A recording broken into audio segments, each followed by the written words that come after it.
Morning students, welcome to today's science and technology lecture part second. Student, we have discussed the chapter number 7, the energy flow of ecosystem. Energy flow of इकोसिस्टीममध्ये आपण पाहतो. तर मग last लेक्चरला काय discuss केलं की तर आपण लास्ट लेक्चरला कार्बन सायकल डिस्कस केलं. मग त्याच्यामध्ये कार्बन कशा पद्धतीने बायोटिक टू अबायोटिक आणि अबायोटिक टू बायोटिक ह्याच्यामध्ये कशा पद्धतीने कार्बन सायकल म्हणजे तो ॲटमॉस्फिअरमधला कार्बन आहे तो कशा पद्धतीने इंटर होतो लिव्हिंग ऑर्गॅनिझममध्ये आणि नंतर जे ॲपेक्स कंझ्युमर आहेत त्या ॲपेक्स कंझ्युमर डेथ झाल्यानंतर पुन्हा कशा पद्धतीने ॲटमॉस्फिअरमध्ये कार्बन येतो हे काय केलं आपण लास्ट लेक्चरला काय केलं डिस्कस केलं. मग कार्बन सायकल आपण पाहिलं. मग त्यानंतर फोटोसिंथेसिस पाहिलं हे कशा पद्धतीने रेस्पिरेशन प्रोसेसद्वारे कार्बन काय केला जातो जे ग्रीन प्लांट आहेत ते काय करतात ॲक्सेप्ट करतात आणि कार्बोहायड्रेटच्या फॉर्ममध्ये काय करत असतात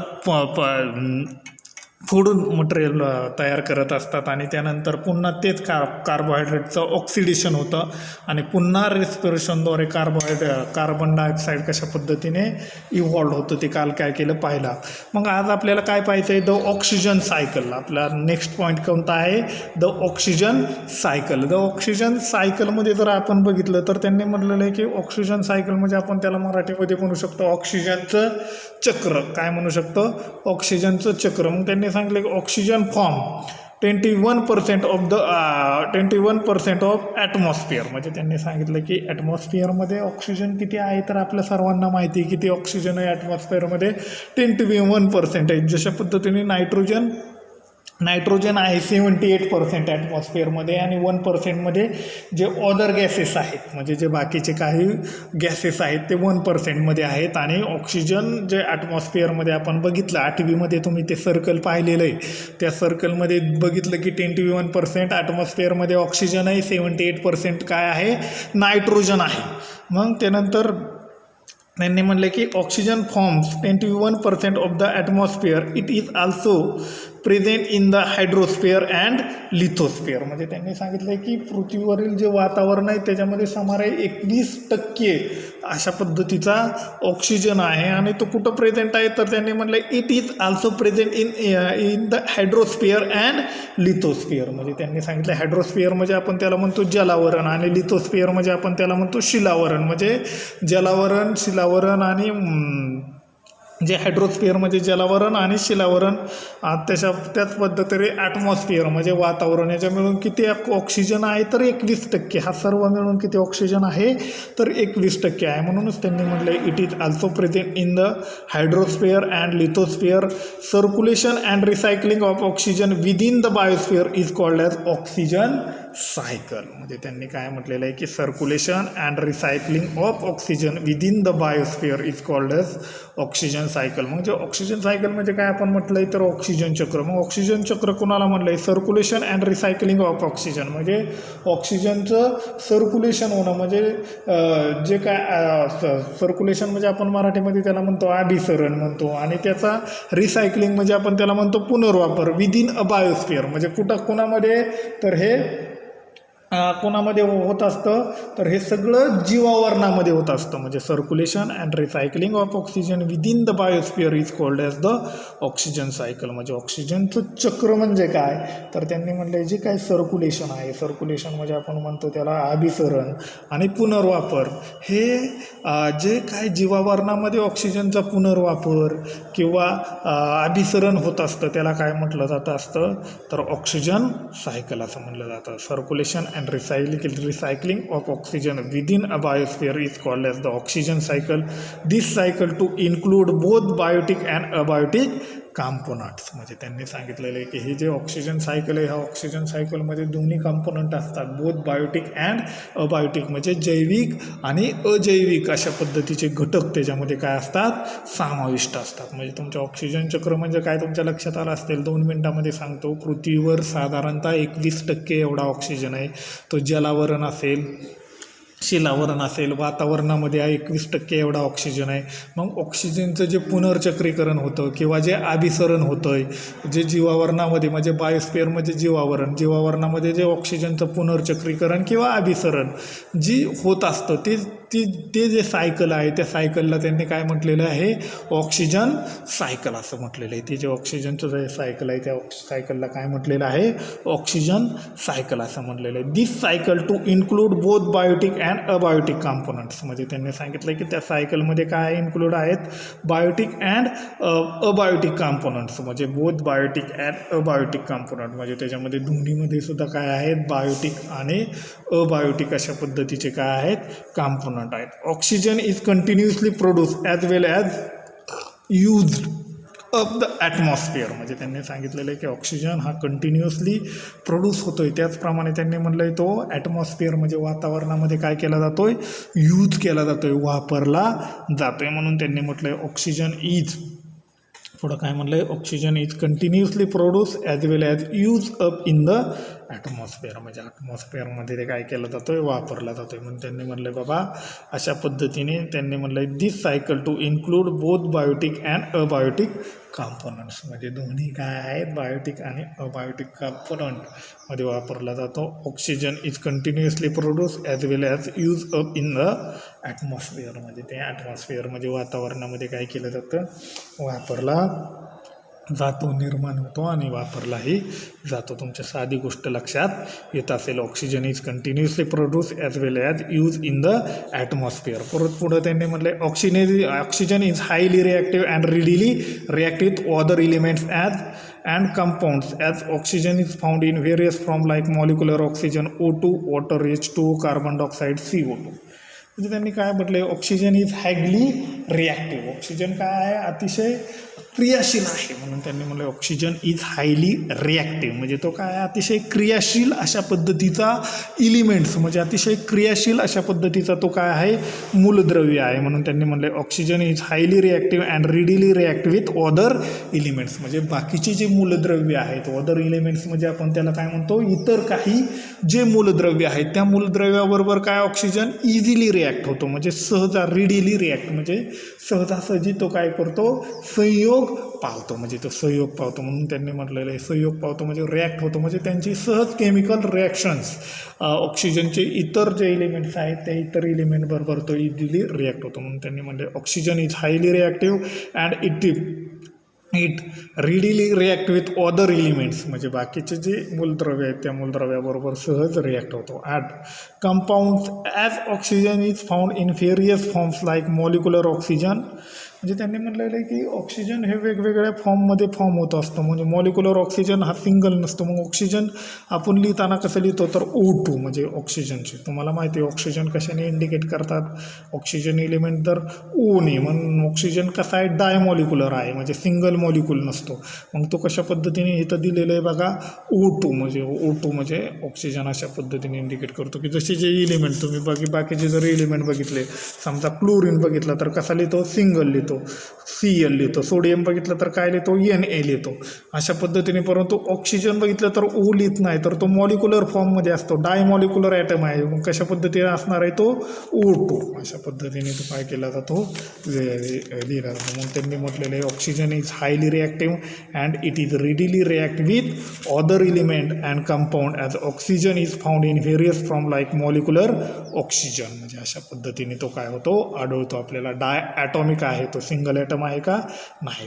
वॉटर म्हणजे ऑक्सिजन कशाच्या जे कंपाऊंड फॉर्ममध्ये जर ऑक्सिजन बघितलं तर कंपाऊंड फॉर्ममध्ये ऑक्सिजन कशा पद्धतीने फाउंड होतो, तर त्यांनी म्हणले वॉटर म्हणजे वॉटर कशा पद्धतीने इंडिकेट करतो तर आपण H2O. वॉटर काय म्हटलंय, कार्बन डायऑक्साईडमध्ये बघितलं तर काय, कार्बन डायऑक्साईडचा फॉर्म्युला CO2. म्हणजेच दोन काय आहेत, ऑक्सिजनचे ॲटम आहेत. H2O मध्ये बघितलं तर हे वॉटर म्हणतो आपण आणि त्याच्यामध्ये हा सिंगल ऑक्सिजनचा ॲटम आहे. त्यांनी म्हटलेलं आहे की as oxygen is found in various forms like molecular oxygen, O2, water, H2O, carbon dioxide, CO2, inorganic compounds. म्हणजे त्यांनी सांगितले की वेगवेगळे जे इनऑर्गॅनिक कंपाऊंड्स आहेत, म्हणजे आपण त्याला जे असेंद्रिय संयुगे असं आपण जे काय आहेत त्या असेंद्रिय संयुगांमध्ये सुद्धा का तुम्हाला ऑक्सिजन आढळू शकतो. त्यांनी inorganic compounds. The oxygen cycle of the biosphere is extremely complex. म्हणजे त्यांनी सांगितलं की जे जीवावरणामधलं जे ऑक्सिजनचं सायकल आहे ते एक्स्ट्रीमली कॉम्प्लेक्स आहे. म्हणजे oxygen oxygen cycle of the biosphere is extremely complex, म्हणजे अतिशय गुंतागुंतीचं अशा पद्धतीचं चक्र हे ऑक्सिजनचं आहे. जीवावरणामधलं अतिशय गुंतागुंतीचं चक्र हे ऑक्सिजनचं तुम्हाला दिसून येईल. म्हणून म्हणलं oxygen cycle is oxygen cycle of the biosphere is extremely complex म्हणजे काय म्हणतो आपण, गुंतागुंतीचं म्हणतो.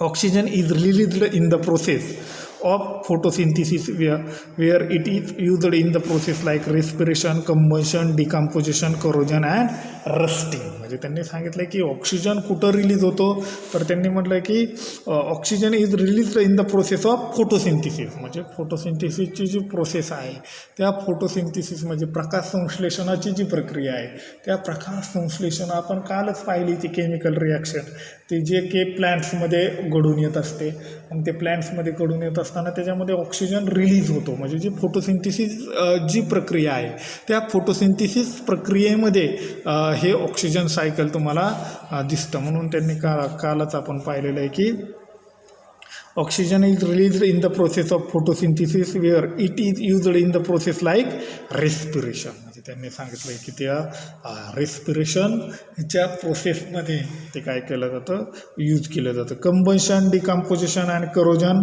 रस्टिंग. म्हणजे तो ऑक्सिजन फोटोसिंथिसिस प्रोसेसमधून रिलीज होतो, परंतु कोणत्या कोणत्या प्रोसेसमध्ये वापरलं जातो, कोणत्या प्रक्रियेमध्ये ऑक्सिजन वापरलं जातो त्यांची नावं दिलेली आहेत. म्हणून त्यांनी म्हटलं it is used in the process like respiration. Respiration म्हणजे तुम्हाला माहिती काय की आपण शोषणाची प्रक्रिया आहे, त्याच्यामध्ये काय करतो, ऑक्सिजन यूज करतो. तुम्ही शोषण करता आणि ते शोषण केल्यानंतर त्याच्यामध्ये काय केलं जातं, ऑक्सिजन यूज केला जातो. तुम्हाला माहिती सर्वांना. तर it is used in the process like respiration. म्हणजे जी काही शोषणाची प्रक्रिया आहे त्या शोषणाच्या प्रक्रियेमध्ये वापरला जातो. कंबशन म्हणजे आपण काय म्हणतो, ज्वलन. म्हणजे जी काय ज्वलनाची प्रक्रिया आहे त्या ज्वलनाच्या प्रक्रियेमध्ये सुद्धा ते ऑक्सिजन वापरला जातो. डिकम्पोजिशन म्हणजे तुम्हाला मग विघटन प्रक्रिया, म्हणजे वेगवेगळे मायक्रो ऑर्गॅनिझम वेगवेगळे डिकम्पोजिशन करत असतात, विघटन करत असतात, त्याच्यामध्ये सुद्धा ऑक्सिजन यूज केला जातो. कोरोजन म्हणजे तुम्हाला माहिती की गंजण्यासारखी म्हणजे प्रक्रिया आहे. त्याचप्रमाणे रस्टिंग, ह्या सगळ्या प्रक्रियेमध्ये गंजणे, रस्ट होणे, ह्या सगळ्या प्रक्रियेमध्ये ऑक्सिजन काय केला जातो, यूज केला जातो. आणि तो रिलीज कुठून होत असतो, तर त्यांनी म्हणले oxygen is release in the process of photosynthesis. कोणत्या प्रक्रियेमध्ये तयार होतोय तो, फोटोसिंथिसिस. म्हणजे जी प्रकाश संश्लेषणाची जी प्रक्रिया आहे त्या प्रकाश संश्लेषणाच्या प्रक्रियेमध्ये ऑक्सिजन काय होतंय, तयार होतं. It is respiration, combustion, decomposition आणि कोरोजन प्रोसेसमध्ये तो काय केला जातोय, यूज केला जातोय. डू यू नो, हे तुम्हाला सिलेबसमध्ये रिड्यूस केलेलं आहे तरी मी तुम्हाला सांगतो. त्यांनी सांगितलं आहे most micro organism use in oxygen for respiration. म्हणजे त्यांनी सांगितलेले की बरेचसे असे सूक्ष्मजीव ऑक्सिजन हे शोषण क्रियेद्वारे काय केले जातात, वापरले जातात. Such microbes are called as aerobes. म्हणजे अशा सूक्ष्मजीवांना जे ऑक्सिजीवी सूक्ष्मजीव असं म्हटलं जातं की एरोब्स. म्हणजे हे तुम्हाला स्वयंमूल्यमापनासाठी आहे तरी मी तुम्हाला सांगतोय. Most micro organism use oxygen for respiration. कशासाठी वापरले जातात, आणि रेस्पिरेशन म्हणजे शोषणासाठी वापरले जातात. Such microbe are called as aerobes. म्हणजे असे जे मायक्रोब्स आहेत त्याला काय म्हटलं जातं, ऑक्सिजीवी असं म्हटलं जातं. काय म्हटलं जातं, ऑक्सिजीवी असं म्हटलं जातं. Microbes which do not need oxygen are called as anaerobes. म्हणजे त्यांनी सांगितलं की असे काय सूक्ष्मजीव आहेत की त्यांना मायक्रोबची गरज लागत नाही, म्हणून त्यांनी सांगितलं microbes which do not need oxygen are called as anaerobes. म्हणजे अशा मायक्रोब्सला काय म्हटलं जातं, अनएरोब्स असं म्हटलं जातं. म्हणजे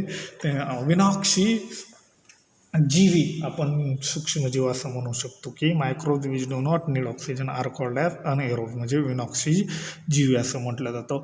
ऑक्सिजन पुढं काय म्हटलं बघा, oxygen is important for सिंथिसिस of protein. म्हणजे प्रोटीन सिंथिसिससाठी, प्रथिन निर्मितीसाठी सुद्धा ऑक्सिजन काय आहे, महत्त्वाचा आहे. प्रथिन संश्लेषणासाठी किंवा प्रथिन निर्मितीसाठी सुद्धा ऑक्सिजन गरजेचं आहे. म्हणूनच त्यांनी म्हटलं oxygen is important for the सिंथिसिस of protein. म्हणजे प्रथिन निर्मितीसाठी सुद्धा ऑक्सिजन काय आहे, महत्त्वाचा आहे. Carbohydrates and fats सिंथिसिस of proteins, carbohydrates and fats, म्हणजे कार्बोहायड्रेट असेल, प्रोटीन असेल, फॅट्स असेल, ह्या सिंथिसिससाठी ऑक्सिजन गरजेचं आहे.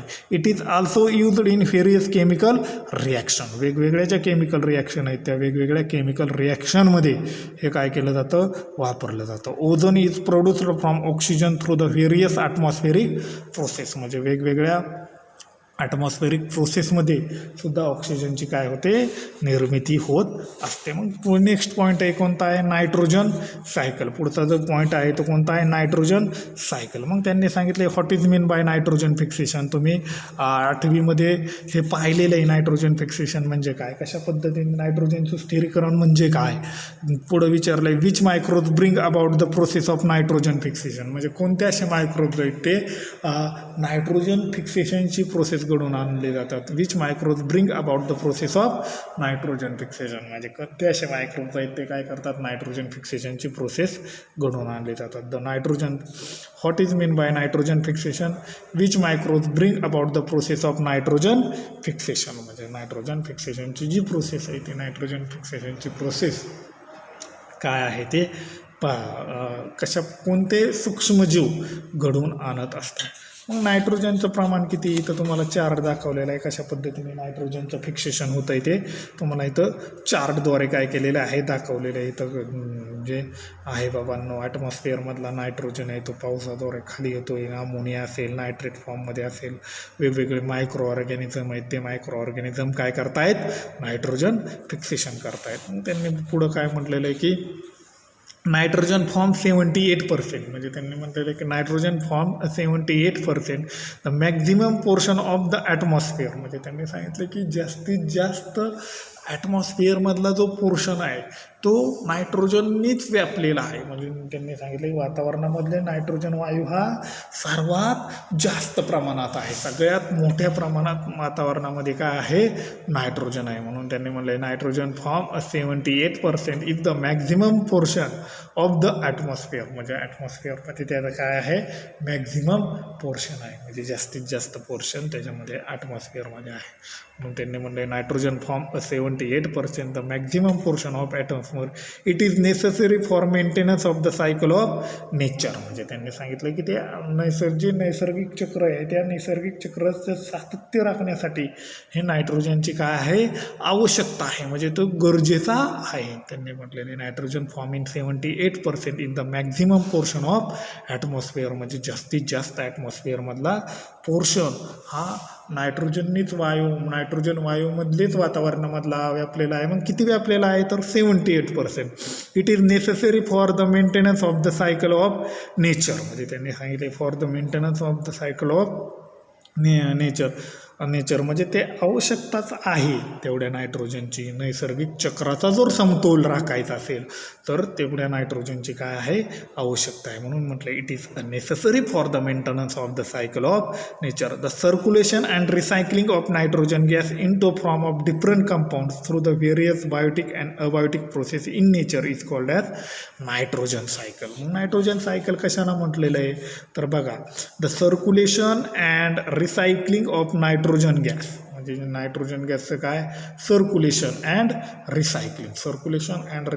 सर्क्युलेशन म्हणजे काय की जे काय आपण त्याला म्हणतो अभिसरण. Recycling of nitrogen gas in the form of different compounds, म्हणजे रिसायकलिंग म्हणजे आपण त्याला पुनर्चक्रीकरण म्हणतो. Through the various biotic and abiotic process, म्हणजे जे काय वेगवेगळ्या नायट्रोजन आहेत त्या वेगवेगळ्या नायट्रोजनच्या वायूच्या वेगवेगळ्या संयुग घडून येत असतात, त्या संयुगाचं पुन्हा पुनर्चक्रीकरण होत असतं. मग ते बायोटिक असेल, अबायोटिक कंपाऊंड असते. मग हे जे सायकल आहे निसर्गामधलं जे सायकल आहे त्या सायकलला काय म्हटलं जातं, नायट्रोजन सायकल असं म्हटलं जातं. ते जे निसर्गामधलं सायकल आहे त्या सायकलला काय म्हटलं जातं, नायट्रोजन सायकल असं म्हटलं जातं. म्हणून त्यांनी म्हटलं the circulation and recycling of nitrogen gas in the form of different compound through the various biotic and abiotic process in nature is called as nitrogen cycle. त्याला काय म्हटलं जातं, नायट्रोजन चक्र असं म्हटलं जातं. मग पुढं काय म्हटलं आहे बघा की पुढं त्यांनी काय म्हटलेलं आहे की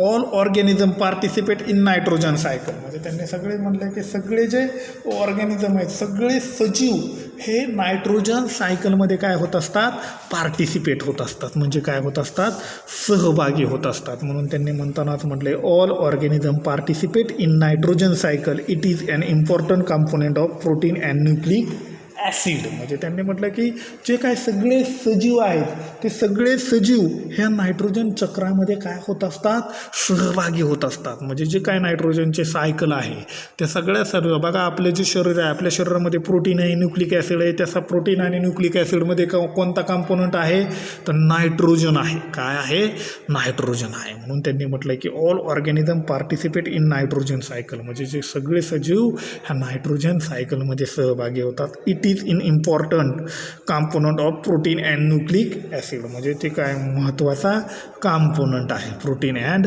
न्यूक्लिक ॲसिड. म्हणजे जे काय प्रोटीन्स आहेत, प्रथिन आहेत, आणि काय न्यूक्लिक ॲसिड म्हणजे आपण त्याला मराठीमध्ये म्हणतो केंद्रक आम्ल आहे, त्याच्यामध्ये ते काय होत असतात, सहभागी होतात. As compare to other elements, म्हणजे त्यांनी काय म्हणले, as compare to other element it is inactive and does not easily combine with other elements. म्हणजे त्यांनी म्हणले as compare to other element it is inactive, म्हणजे त्यांनी सांगितलं की बाकीच्या मूलद्रव्याच्या तुलनेत जर बघितलं तर काय म्हटलं आहे, as compare to other element it is inactive and does not easily combine with other element. म्हणजे त्यांनी सांगितले की तो काय होत नाही, अदर एलिमेंटबरोबर कंबाईन होत नाही, दुसऱ्या कोणत्याही मूलद्रव्याबरोबर तो काय होत नाही, कंबाईन होत नाही. म्हणजे तो काय त्याच्यामध्ये बरोबर, जसं आपण बघितलं ऑक्सिजन काय आहे, हायली रिॲक्टिव्ह आहे, म्हणजे तो इझिली रिॲक्ट होतो, म्हणजे इतर मूलद्रव्याबरोबर तो काय होतो, इझिली जे अदर एलिमेंट आहे त्या अदर एलिमेंटबरोबर इझिली तो रिॲक्ट होतो. तसा नायट्रोजन त्यांनी म्हटलं, नायट्रोजन तसा आहे का, नाही. नायट्रोजन कसं आहे, तर त्यांनी म्हणले as compare to other element it is inactive and does not easily combine with other element. म्हणजे दुसरे जे एलिमेंट्स आहेत, इतर काही जे मूलद्रव्य आहेत त्या इतर मूलद्रव्याबरोबर तो सहजासहजी संयोग पावत नाही. म्हणून त्यांनी म्हणले as compare to other element it is inactive and does not easily combine with other element. Most organism cannot use the free from nitrogen. म्हणजे त्यांनी सांगितलेलं आहे की म्हणजे अनेक जे सजीव आहेत, मराठीमध्ये आपण त्याला म्हणतो की जे सजीव आहेत ते मुक्त स्थितीतील नायट्रोजनचा वापर करता येत नाहीत. त्यांनी सांगितले की most organism cannot use the free from of nitrogen easily combine with other element. Most organism cannot use the free from of nitrogen, म्हणजे सजीवांना मुक्त अवस्थेमधला नायट्रोजन वापरता येत नाही. नायट्रोजनचं स्टॅबिलायझेशन होणं गरजेचं असतं, म्हणजेच आपण त्याला काय म्हणतो, नायट्रोजन फिक्सेशन होणं काय असतं, गरजेचं असतं. Important process of nitrogen cycle, म्हणजे काही महत्त्वाच्या प्रक्रिया आहेत नायट्रोजन सायकलमधल्या, काही महत्त्वाच्या काय आहेत, प्रक्रिया आहेत. म्हणून त्यांनी सांगितलं important process of nitrogen cycle. आणि त्यांनी म्हणले नायट्रोजन चक्रातील काही प्रमुख प्रक्रिया, मग त्याच्यामध्ये नायट्रोजन फिक्सेशन असेल, अमोनिफिकेशन असेल, नायट्रिफिकेशन असेल आणि डेंट्रिफिकेशन असेल. मग हे नायट्रोजन फिक्सेशन म्हणजे काय, तर बघा, नायट्रोजन फिक्सेशन म्हणजे आपण त्याला मराठीमध्ये म्हणतो नायट्रोजनचं स्थिरीकरण. मराठीमध्ये काय म्हणतो, नायट्रोजनचं स्थिरीकरण. नायट्रोजन फिक्सेशन म्हणजे नायट्रोजनचं स्थिरीकरण. मग त्यांनी नायट्रोजनचं स्थिरीकरण कशाला म्हणलं आहे, तर conversion of nitrogen into nitrates and nitrites through the atmospheric industrial and biological process. म्हणजे त्यांनी म्हटलं नायट्रोजनचं रूपांतर वातावरणीय, औद्योगिक व जैविक प्रक्रियेद्वारे नायट्रेट व नायट्राईटमध्ये होणे. म्हणजे त्यांनी म्हटले कन्व्हर्जन ऑफ नायट्रोजन म्हणजे नायट्रोजनचं रूपांतर इंटू नायट्राइट्स, कशामध्ये नायट्राइट्स असेल, नायट्रिट्स असेल किंवा through the atmospheric industrial and biological process, म्हणजे औद्योगिक जैविक प्रक्रियेद्वारे हे जे नायट्रोजनचं रूपांतर नायट्रेट्स असेल, नायट्राइट्स असेल, हे जे कंपाऊंड्स आहेत ह्यांच्यामध्ये होणं त्याला म्हटलं जातं नायट्रोजन फिक्सेशन. बघा नायट्रोजन असताना कोणत्या फॉर्ममध्ये असतो, तर N2 फॉर्ममध्ये असतो, तो ॲटमॉस्फेरिक नायट्रोजन आहे. मग नायट्रोजन फिक्सेशन कसं होतं, तर वेगवेगळे जे इंडस्ट्रीयल प्रोसेस असतील किंवा बायोलॉजिकल प्रोसेस, जैविक प्रक्रिया असतील किंवा इंडस्ट्रीयल अँड बायोलॉजिकल प्रोसेस म्हणजे जैविक प्रक्रिया असतील किंवा जैविक प्रक्रिया असतील किंवा औद्योगिक प्रक्रिया असतील, ह्या औद्योगिक प्रक्रियेद्वारे किंवा जैविक प्रक्रियेद्वारे नायट्रोजनचं रूपांतर कशामध्ये करणं, नायट्रेट्स अँड नायट्राइट्स म्हणजे जो ॲटमॉस्फिअरमधला जो नायट्रोजन आहे, वातावरणामधला जो नायट्रोजन आहे, त्या वातावरणामधल्या नायट्रोजनचं रूपांतर नायट्रेट्स अँड नायट्राइट्समध्ये करणं म्हणजे कशाच्या साहाय्याने, तर इंडस्ट्रीयल अँड बायोलॉजिकल प्रोसेस म्हणजे जैविक प्रक्रिया असतील किंवा ह्या प्रक्रिया असतील, जैविक प्रक्रिया किंवा त्यांनी म्हटलेलं आहे की औद्योगिक प्रक्रिया ह्यांच्याद्वारे करणं, ह्यालाच आपण नायट्रोजन फिक्सेशन असं म्हणतो. त्यानंतर बघा अमोनिफिकेशन, पुढची प्रोसेस काय आहे, अमोनिफिकेशन म्हणजेच त्याला अमोनीकरण म्हटलं जातं, मराठीमध्ये काय म्हटलं जातं, अमोनीकरण. मग हे अमोनिफिकेशन म्हणजे काय, release of ammonia through the decomposition of dead bodies and excretory waste of organism म्हणजे त्यांनी म्हटलं की सजीवांचे जे अवशेष असतील किंवा उत्सर्जित पदार्थ असतील यांचे विघटन होऊन अमोनियाची काय होणे, मुक्त होणे, अमोनिया त्याच्यापासून रिलीज होणे म्हणजे काय होणे, बाहेर पडणे, मुक्त होणे, release of ammonia through the decomposition of dead bodies and excretory waste of organism म्हणजे एखाद्या सजीवांच्या मृत शरीर असतील किंवा एक्स्ट्रेटरी वेस्ट म्हणजे उत्सर्जित पदार्थ असतील सजीवांचे, यांच्यापासून ऑक्सिजन हे बाहेर टाकलं जातं, काय केलं जातं, तर अमोनिया काय होतो, मुक्त होतं. ती जी प्रोसेस आहे त्याला काय म्हटलं जातं, अमोनिफिकेशन. त्यानंतर बघा नायट्रिफिकेशन म्हणजे आपण त्याला म्हणतो नायट्रीकरण, मराठीमध्ये काय म्हटलं जातं, नायट्रीकरण. Conversion of ammonia into nitrates and then nitrites म्हणजे अमोनियाचं कन्व्हर्जन कशामध्ये केलं जातं, नायट्राइट्समध्ये त्यानंतर नायट्राइट्सचं कन्व्हर्जन पुन्हा कशामध्ये, नायट्रेट्समध्ये. ही जी प्रोसेस आहे ह्या प्रक्रियेला काय म्हटलं जातं, नायट्रिफिकेशन. त्यानंतर पुढची प्रोसेस आहे कोणती आहे, डेंट्रिफिकेशन. काय आहे, डेंट्रिफिकेशन आपण त्याला म्हणतो विनायट्रीकरण. मग ही डेंट्रिफिकेशन आहे, विनायट्रीकरण प्रोसेस आहे. मग ही काय आहे नेमकी, conversion of nitrogen compounds into gases nitrogen म्हणजे त्यांनी सांगितलं की नायट्रोजन युक्त संयुगाचे नायट्रोजन वायूत रूपांतर केलं जातं. म्हणजे काय, कन्व्हर्जन ऑफ नायट्रोजन कंपाऊंड म्हणजे काय, जे नायट्रोजन कंपाऊंड्स असतील त्या नायट्रोजन कंपाऊंडचं रूपांतर कशामध्ये केलं जातं, जे गॅसेस नायट्रोजन म्हणजे जे गॅसेस नायट्रोजन आहे, वायूच्या स्वरूपात जो नायट्रोजन आहे त्याच्यामध्ये केलं जातं. मग डेंट्रिफिकेशन म्हणजे काय, the conversion of nitrogen compound into gases nitrogen म्हणजे अशा पद्धतीने गॅसेस नायट्रोजनमध्ये केलं जातं. मग त्यांनी म्हणलं search the internet for information about the process in the oxygen cycle and carbon cycle similar those the nitrogen cycle म्हणजे इंटरनेटचा वापर करून नायट्रोजन चक्राप्रमाणेच ऑक्सिजन व कार्बन चक्रामधील प्रमुख ज्या प्रक्रिया आहेत त्या प्रक्रियांची काय करा, माहिती मिळवा. हा चॅप्टर संपलेला आहे. याची एक्सरसाइज काय करायची, कंप्लीट करायची तुम्ही.